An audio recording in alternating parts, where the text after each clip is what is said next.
Well, Lorenzo, we are live in Baker Park. This massive drainage system worked to keep these floodwaters away from downtown Frederick. But the question that some parents and at least one school board member has is whether or not the school system worked to protect children. 10 students and a driver were rescued from this flooded school bus we showed you live Wednesday on WUSA 9 News.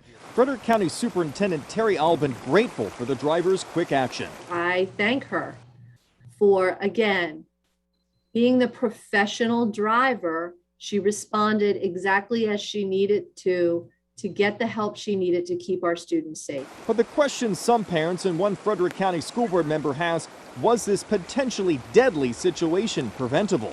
We need competence and excellence. They need transparency and clear communication.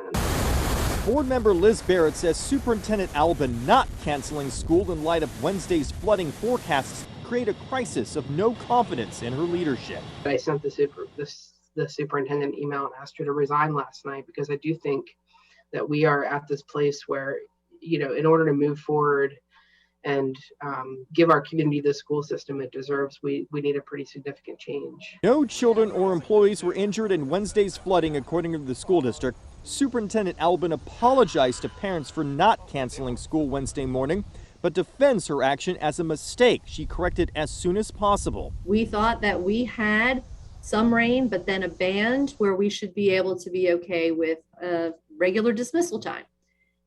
And Washington County Public Schools was looking at the same information, same track for the western counties, made the same decision. Wednesday's fast-moving flood led to school bus drivers having to think quickly for escape routes. And we had an elementary bus driver who had to go to a fire station in order to ensure that the students had a safe place. Now, back here in Baker Park, other than a few bicycle and walkway paths, pretty much everything is getting better here. People are able to enjoy the park. Now, I did check with Frederick County Public Works, and they still have about 20 roads around the county, not in the city, that have actually are still closed. So we have that list on our website and our mobile app for WUSA 9. Reporting live in Baker Park, Nathan Baca, WUSA 9. All right, Nathan, thank you.